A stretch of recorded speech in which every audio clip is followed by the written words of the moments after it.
بسم اللہ الرحمن الرحیم۔ السلام علیکم۔ میں ہوں آپ کی ہوسٹ ہبا۔ میرے سابقہ شوہر نے مجھے بہت سمجھایا تھا، بہت قائل کیا تھا، مگر میں اس عمل غلط سے باز نہ آئی تو اس نے مجھ سے بیٹی چھین کر مجھے طلاق دے دی۔ میرا نام مسرت عالم ہے، میں ایک پڑھی لکھی باشعور خاتون ہوں، مگر میں اس بات کی تصدیق کرتی ہوں کہ عورت واقعی ہی ناقص العقل ہوتی ہے، اس کے فیصلے میں کہیں نہ کہیں کوئی کمی رہ جاتی ہے۔ میں دعوے کے ساتھ کہہ رہی ہوں، کوئی پروفیسر، انجینئر، ڈاکٹر، جج، عالمہ، فاضلہ، حافظ قرآن یا کسی بھی عہدے پر موجود عورت جب بھی اپنے ذات کے متعلق خود مختار ہو کر فیصلہ کرے گی، اس فیصلے میں کوئی نہ کوئی کمی ضرور ہوگی۔ میں نے بھی ایک فیصلہ کیا تھا۔ پہلی بات تو میرا سارا فیصلہ ہی غلط تھا، دوسرا اس میں بھی بہت ساری خامیاں تھیں۔ آپ بھی پڑھیے میری کہانی، میری زبانی۔ میرا تعلق سرگودا کی تحصیل بھلوال کے ایک دور دراز گاؤں سے ہے۔ میری ساری فیملی الحمدللہ پڑھی لکھی ہے۔ میں نے بھی کیمسٹری میں ایم فل کر رکھا ہے۔ میرے گھر والوں نے میری شادی دور پار کے ایک رشتہ دار سفیان سے کر دی تھی۔ سفیان ملٹری انجینئرنگ سروسز میں SDO تھا۔ بلا شبہ وہ اچھی شکل و صورت اور شخصیت کا مالک تھا، مگر میں نے دوران تعلیم ہی اپنے یونیورسٹی کے کولیگ فرحان کو پسند کر لیا تھا۔ میرا اور فرحان کا تعلق بہت آگے جا چکا تھا، مگر جب گھر والوں نے مجھ سے سفیان کے متعلق پوچھا تو میں نے سوچنے کے لیے کچھ وقت لیا اور فرحان کو کہا کہ وہ بھی میرے گھر اپنے والدین کو بھیجے۔ فرحان نے والدین کو بھیجنے کی حامی تو بھر لی، مگر وقت مقرر نہ کیا۔ میں نے جتنی بار بھی یقین دہانی چاہی، فرحان نے معاملہ ہفتہ 10 دن تک لٹکا دیا۔ جب ہفتہ 10 دن گزر جاتے تو وہ پھر کوئی نہ کوئی بہانہ گھڑ کر ہفتہ 10 دن کا ٹائم بنا لیتا۔ جب چوتھی بار میرے والدین نے مجھ سے مرضی جاننی چاہی تو میں چاہ کر بھی انکار نہ کر پائی اور نہ ہی والدین کو اپنی پسند فرحان کے متعلق بتا سکی۔ میں نے والدین کی رضامندی میں ہی اپنی رضامندی ظاہر کر دی۔ یوں میری اور سفیان کی نسبت طے ہو گئی۔ میں نے فرحان کو منگنی سے آگاہ کر دیا اور یہ بھی کہہ دیا کہ اگر اس کے والدین اب بھی مان جائے تو میں گھر والوں کو منا لوں گی، مگر فرحان نے ایک بار پھر ٹال مٹول سے کام لیتے ہوئے کہہ دیا کہ جوڑے آسمانوں پر بنتے ہیں، میرے لیے اتنا ہی کافی ہے کہ تمہارے دل میں میرا پیار موجود ہے، ہو سکا تو مجھے اپنی محبت اور قرب ہمیشہ بخشتی رہنا۔ فرحان نے مجھے ایک بار پھر اپنی محبت بھری رومانوی باتوں سے موہ لیا اور میں نے شادی کے بعد بھی فرحان سے تعلق رکھنے کی حامی بھر لی۔ یوں دل میں فرحان کو بسائے میں نے نکاح نامے پر دستخط کرتے ہوئے سفیان کو اپنا مجازی خدا مان لیا اور اس کے ساتھ رخصت ہو کر آ گئی۔ شروع میں سب نارمل رہا۔ جب سفیان اپنی ملازمت پر چلا جاتا تو میں فرحان کو بھی ٹائم دے لیتی، اپنے غیر محرم سے محبت بھی نبھا لیتی۔ سفیان آتا تو اس کے سامنے پارسا بن کر اپنا گھر بھی بچا لیتی۔ اللہ تعالیٰ نے مجھے پہلی اولاد بیٹی سے نوازا۔ اس کے بعد ہم دونوں میاں بیوی نے باہم رضامندی سے اولاد میں 3 سال وقفہ کرنے کے لیے فیصلہ کیا، مگر 3 سال بعد دوبارہ میرے پیٹ میں وجود کی تخلیق نہ ہو سکی۔ اس دوران فرحان نے مجھے برگلانا شروع کر دیا اور مجھے کہنے لگا کہ تم کسی اور کی ہو کر رہو، یہ مجھ سے برداشت نہیں ہوتا۔ میں تم سے شادی کرنا چاہتا ہوں، گھر والے نہیں مانتے تو میں کورٹ میرج کے لیے تیار ہوں۔ اگر تم بھی ہمت کرو تو ہم ثابت کر سکتے ہیں کہ محبت سچی ہو تو لوگ لاکھ چاہیں جدا نہیں ہو سکتی۔ میں جو پہلے ہی کسی اور کے نکاح میں ہونے کے باوجود فرحان کی قرب کو ترستی رہتی تھی اور اپنے شوہر میں بھی فرحان کو تلاش کرتی رہتی تھی، جب مجھے میری محبت ملتی ہوئی محسوس ہوئی تو میں نے اس وقت حامی بھر لی اور جان بوجھ کر کسی ذریعے سے سفیان تک اپنی اور فرحان کے تعلقات کی خبر پہنچا دی۔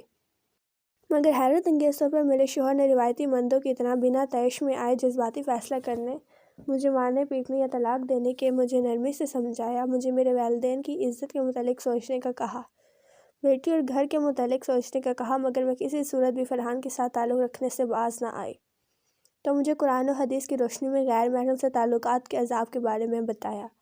پھر بھی بات نہ بنی تو میرے والدین سے بات کی، مگر چونکہ مجھے فرحان نے محبت کے وعدوں پر سبز باغ دکھا رکھے تھے، لہٰذا میں نے فرحان کے کہنے پر اپنے شوہر سفیان پر گھٹیا الزامات کی بوچھاڑ کر دی اور سفیان نے مجبوراً مجھ سے بیٹی چھین کر مجھے طلاق دے دی۔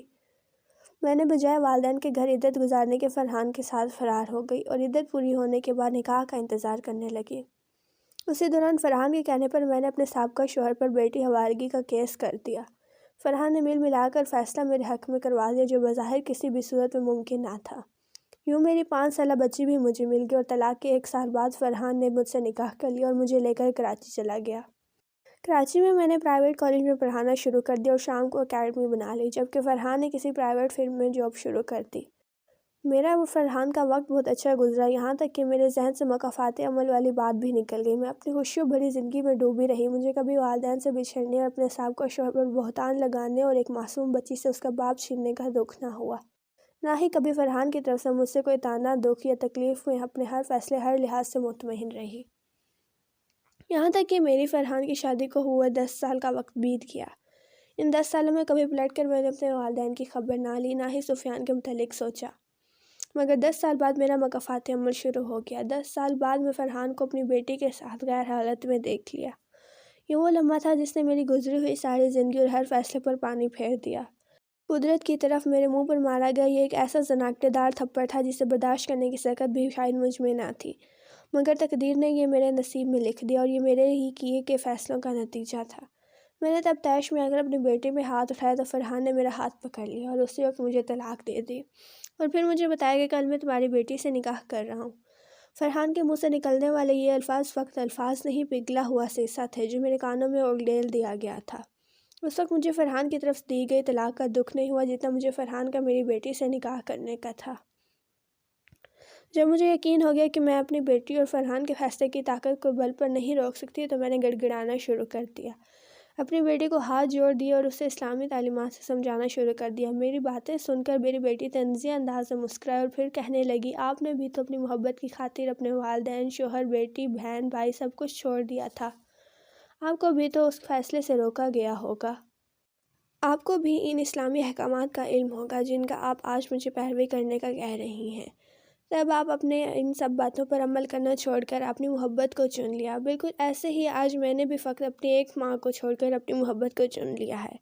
اس کے بعد میری سگی بیٹی نے فرحان کے کہنے پر مجھے دھکے دے کر اپنے کمرے سے نکال دیا۔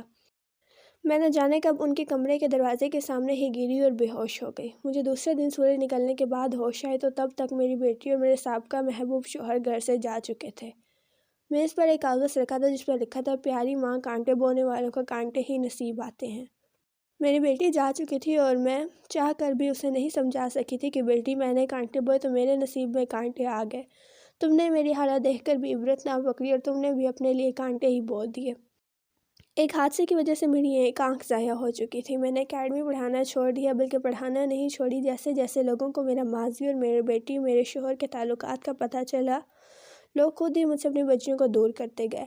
میں اتنا پڑھی لکھی ہو کر آج بھی کراچی کے ایک فلاحی ادارے میں مقیم ہوں، اپنے ماضی پر اللہ تعالیٰ سے معافی کی طلبگار ہوں اور اپنی بیٹی کے لیے دعا گو ہوں، مگر مجھے نہیں لگتا میری دعائیں میری بیٹی کو مکافاتی عمل سے بچا پائیں گی۔ آخر میں آپ سب کو نصیحت کروں گی کہ جوڑے آسمانوں پر بنتے ہیں، لہٰذا جو آپ کا نصیب میں آ جائے اسے اللہ تعالیٰ کی عطا سمجھ کر قبول کر لیجئے۔ شوہر کو مجازی خدا کا مرتبہ، لہٰذا اس کے حکم کی تابع رہیں۔ غیر محرم سے تعلق ایک ایسا عمل ہے جس کی سزا جلد یا بدیر اس دنیا میں مل کر رہتی ہے۔ امید ہے آج کی ویڈیو تمام دوستوں کو بہت پسند آئی ہوگی۔ مزید ایسی ویڈیوز کے لیے ہمارے چینل اردو ڈیجیٹل کو سبسکرائب کر دیں اور ساتھ ہی لگے بیل آئیکن کو پریس کر دیں۔ شکریہ۔